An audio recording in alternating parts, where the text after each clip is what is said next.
With our next expert, I would like to switch to English. I'm very pleased that we can welcome here on stage Börje Ekholm. He is President and CEO of the Ericsson Group, and in his speech he will have a look at the question how technology can play an important role, in particular 5G technologies, in a coordinated approach to solve mobility issues. Welcome on stage. Thank you. Thank you. It's certainly a great pleasure to be here to address those very important topics. You will note I will not use PowerPoint. Maybe that's a disappointment, but for me, I rarely feel the power and I never get the point. So we try to get rid of them at Ericsson. Anyhow, I may be a bit provocative. I apologize for that up front, but I'll try to hit on a couple of things that I think are really critical for Europe to start to address. First, I'm going to hit on 3 points really throughout the speech.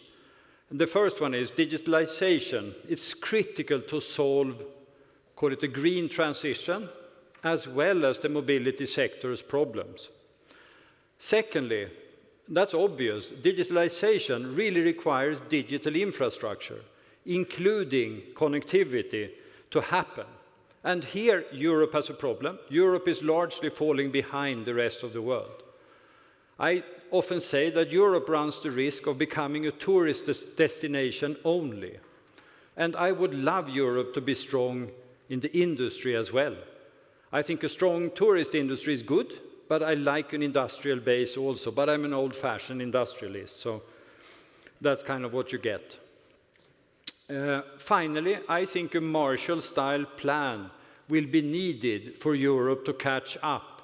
And that will need to include such as regulatory reform.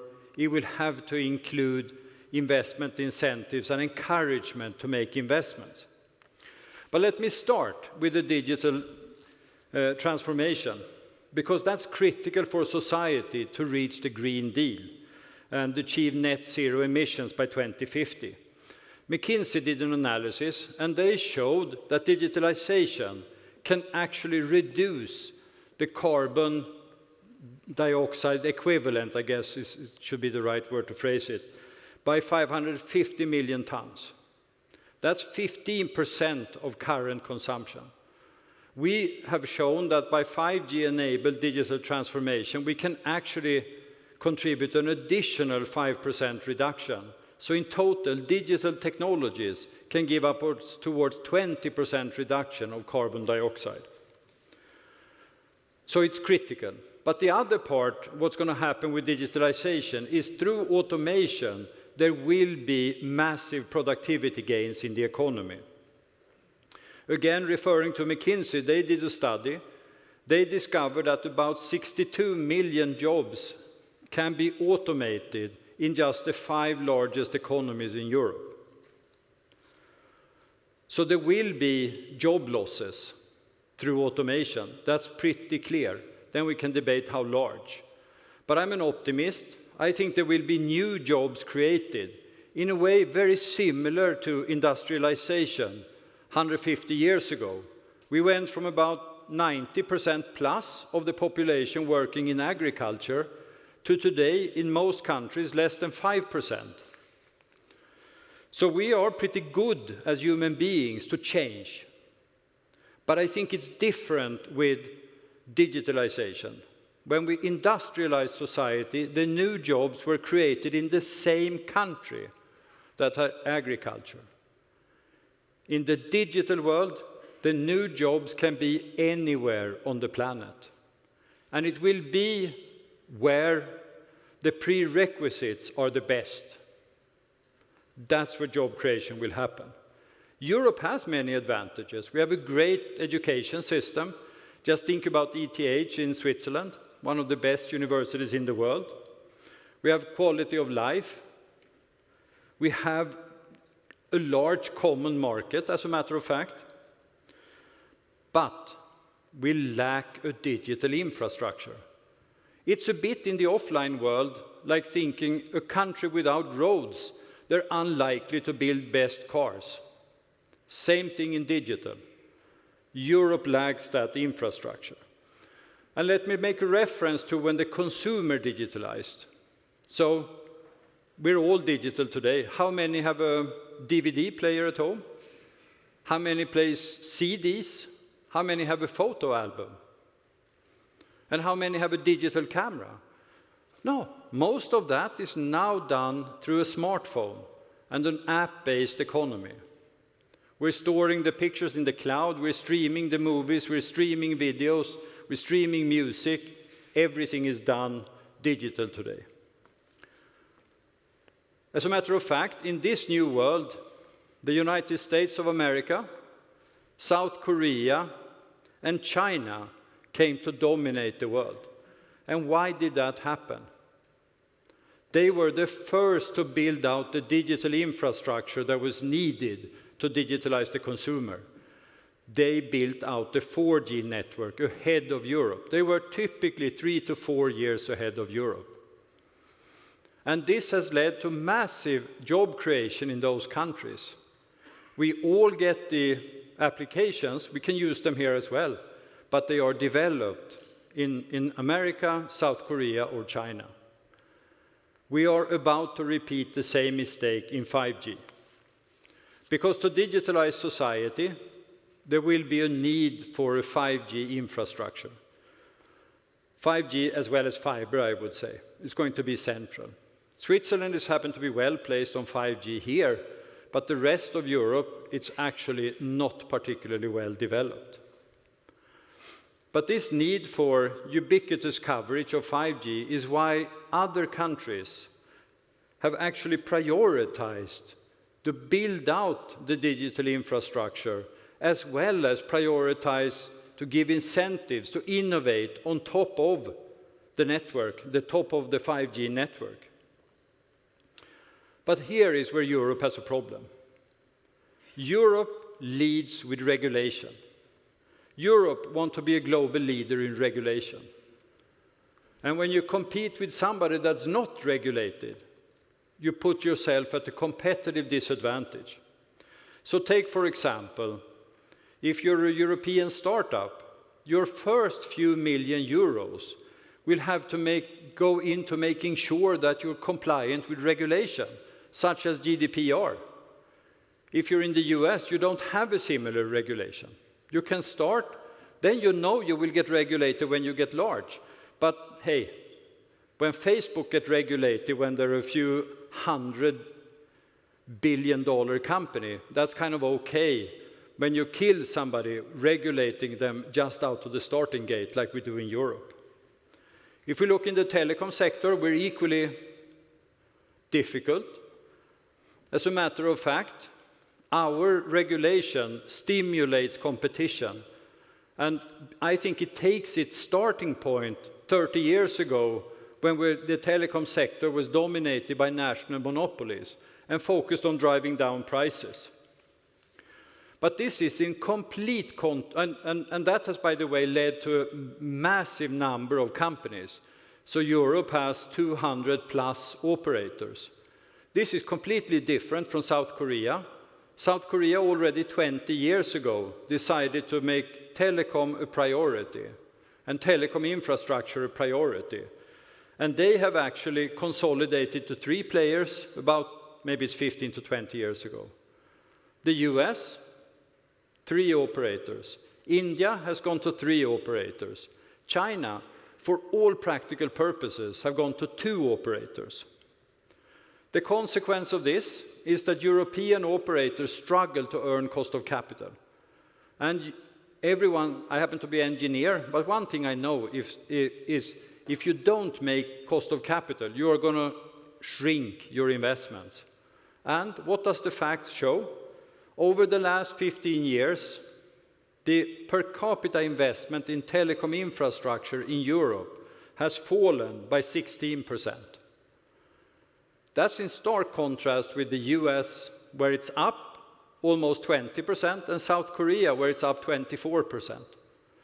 So macroeconomy actually works in practice.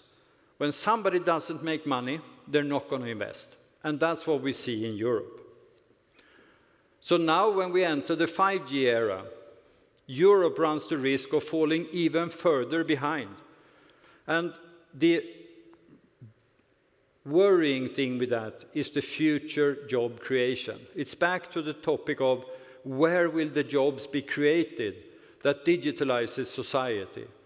Where will the job be created that actually automates all the different white-collar workers in the future? I think that's going to happen somewhere else than in Europe. And it is fair to say, today, Europe is overall probably 2 to 3 years behind the US. We're probably a bit further behind China. But I will also say, and this may surprise you, but I think outside of China, India will have the strongest 5G infrastructure in just 9 to 12 months. They're building out at a very rapid pace, spurred by the Digital India initiative from the Indian government. So it's a bit interesting that Europe is home to two of the world's largest telecom companies. It's Ericsson, but it's also Nokia. So for example, for us, we have 60% of our R&D in Europe. If Europe is not the leader in the infrastructure business, how are we going to sustain that presence? We need to be where technology is used, close to the market. But I think even more importantly, that Europe lags on digital infrastructure is something that should concern every industrial sector in society, because we will all depend on having access to that infrastructure to digitalize our products, our go-to-markets, etc. So I worry that Europe will struggle to create the future jobs that actually is going to compensate for the jobs that are automated. But time is not running out. We still have a chance. I think we can solve the connectivity gap with a couple of things. First of all, we must allow the European operators to consolidate, to basically ensure that everyone has sufficient scale to actually make money. European governments, instead of viewing the telco industry as a tax base, where we can tax based on spectrum prices, for example, we should promote build-out conditions, i.e. expand the network, put the money into the network instead. And IMF also proposes to do some time-bound investment incentives, and I think that's time to actually implement that. But I want to hit on one other thing which I think is critical, and that's actually venture capital. So a lot of the new innovations will come from startup companies. And if we look over the past 20 years, about 5% of all venture capital has gone into Europe, compared to 85% in North America. Actually, Israel, fairly small country, has 3% of total venture capital funding. This builds a massive base of startup companies and entrepreneurs that's going to compete on a global scene. And here, Europe, I think, needs to tackle the lack of venture capital as well. And of course, we need to invest in skills for the workforce. We need to invest in digital skills and skills that can manage the transition when jobs are automated again. So, in short, I think Europe needs a Marshall Plan. We have one with the post-COVID plan. I think it was 750 million euro allocated for recovery and resiliency. And that could be one way to actually regain the initiative on growth and development. And all that sounds very good, but the implementation is terribly slow. So just for the digitalization, what we see is 195 billion have been available for grants for digital transformation, but only 7.5 billion euro has been allocated or dispersed to date. Almost nothing. So I think in the future, unless Europe watches out, the winners will be those that actually create the infrastructure for the future and the ecosystem around that infrastructure for the future. And we in Europe need to step up to be part of that world. We at Ericsson, we want to be part of that. We want to be a European company. We want to be part of the future. So we are really trying to get the engagement for the industry, for the digital industry, to drive that in Europe and help that progress. So if Europe can help and get the act together with this Marshall-like plan, that would actually review regulation, review incentives to invest, I think we have a really good chance to actually be a strong participant in the future. And the time, it's now. I often say, like my dad used to say, he said, when is the best time to plant a tree? It was 40 years ago. When is the second best time? That's today. So I hope Europe can plant the tree today to actually drive a change in the way we look at the digital sector and its ability to contribute to society. With that, thank you.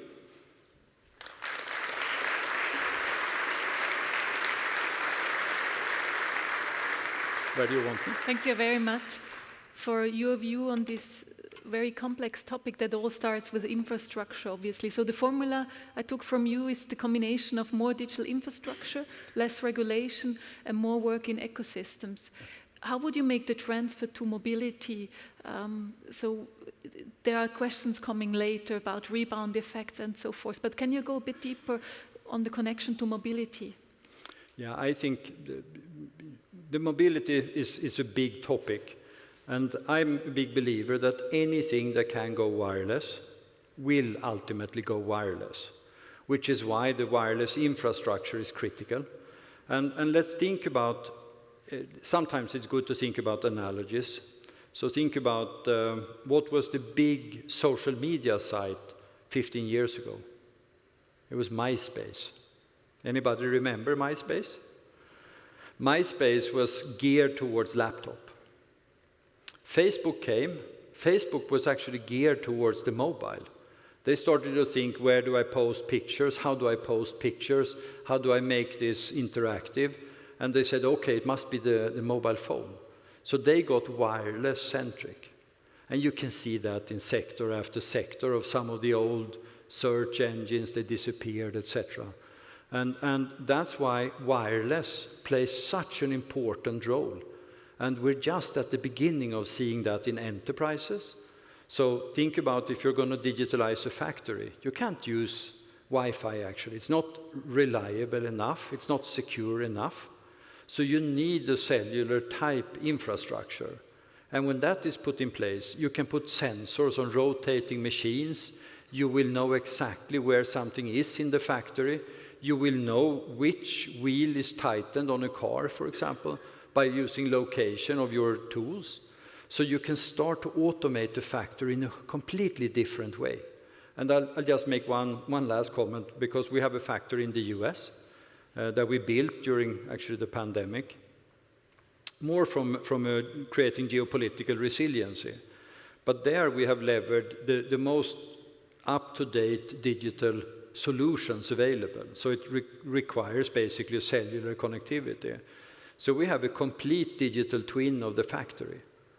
And that includes every moving device in the factory.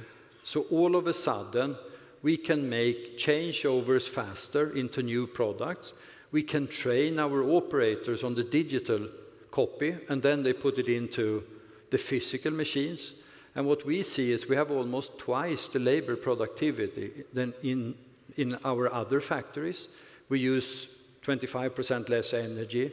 We use a lot less wastewater. So the benefits are really very big. So we're only at the start of that, more intelligent traffic. So when we look at the questions, I'm not sure if I can discuss all of them. You would need to stay with me on stage until tonight. There is also a critical one Then they will get bored, so that you should avoid that. So there's also one question about risks, and of course always the cyber risks come. What is your view on that? How can we deal with them? I think this is one of the big risks that we need to factor in. Cyber threats are increasing basically day by day. And the more we connect devices, the more the cyber threat needs to be managed. So security is critical.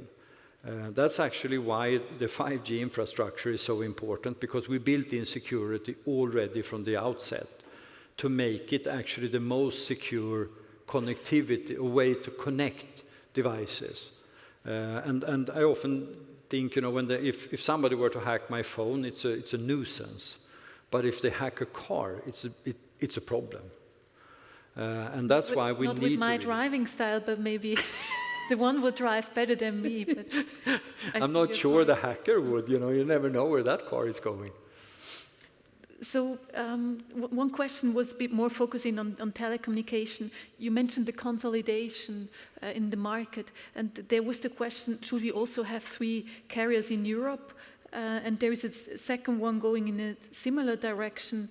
The supplier landscape in telecommunication is very consolidated. Why is that, and is it a risk? Can you comment on that? Yeah, we can start with I don't think it will be 3 in Europe. So, but I think it could be fewer than 200 at least. So maybe it needs to be a lot less than that.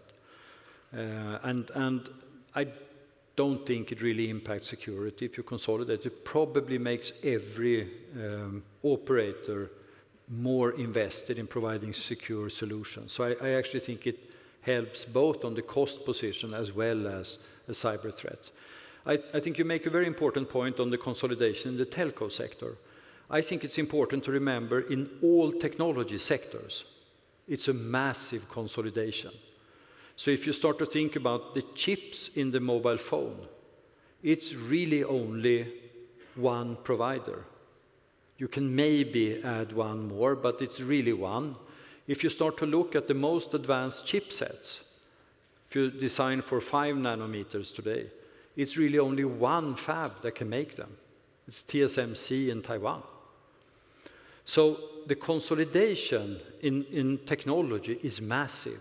And that's because, like Ericsson, we spent 18% of sales on R&D. We spent about 4.5 billion euros per year on R&D. So it's a massive scale game that goes on here. So it's simply not possible to have more. So even if you would add another telco company besides Ericsson, it would all still go down to one chipset provider in the end, which is TSMC. You know, Intel used to be the world leader, but today it's really only TSMC to go to. I'm just thinking, yes, having more funds is one thing, but on the other hand, competition is also driving innovation. So doesn't your competitors make you also be more aware of fast changes? Where is the balance between that? That's a very good point. The problem is we need to get innovation then in semiconductors as well, to be honest, and we are getting that. So I do think you can create competition, and our industry is rather competitive. I would say our front and center competitor happened to be a Chinese company that we compete with, and that I think we need to beat every day of the week to really add value to our customers, and we're very committed to doing that. But competition is a good thing, so I'm not gonna say anything else, but I think actually 3 players provide you with pretty good competition compared to one chip vendor. One last question I would like to ask you. It was already mentioned before in the comment of Peter Grüter, who was very euphoric that technology is going to solving a lot of problems. You mentioned also these 20%. Where do you see dangers also with rebound effects? What is your estimation of that? Do we really put all the technology gains in reduction of CO2, or do we also need to fight rebound effects? Would rebound. I mean that we do even more mobility because it's so easy and attractive, and the networks are good. Yeah, I think this is an interesting discussion that I actually had just last week with one of Apple's co-founders, Steve Wozniak. He was arguing that the productivity gain we're getting from digitalization is only going to lead to increased consumption. Maybe that's true, but I still think the world is much more efficient when we don't carry around CDs and DVDs that are shipped globally and now it's streamed instead. I'm not sure it leads to increased consumption per se, but it's a much more efficient distribution. So I do think we're going to see part of it be used for using more, but part of it will be to make the economy much more green and much more efficient. And I think the gains are simply there. But I also think we need to very consciously invest in technologies for the future. I do believe technology is the solution to the carbon dioxide problem. But I'm not sure the current technologies are enough. There will have to be future technologies coming. And we need to invest in those future technologies. And that's where I sometimes feel we look too much at what we have today and say everything should be solar power or wind power. Maybe that's not the solution ultimately. Maybe it has to be different energy sources, and that's where we should invest. Thank you very much. It's a perfect word to conclude the session. I wish you a lot of success in renovating Europe and so forth. Thank you very much. Thank you. It's good to be here.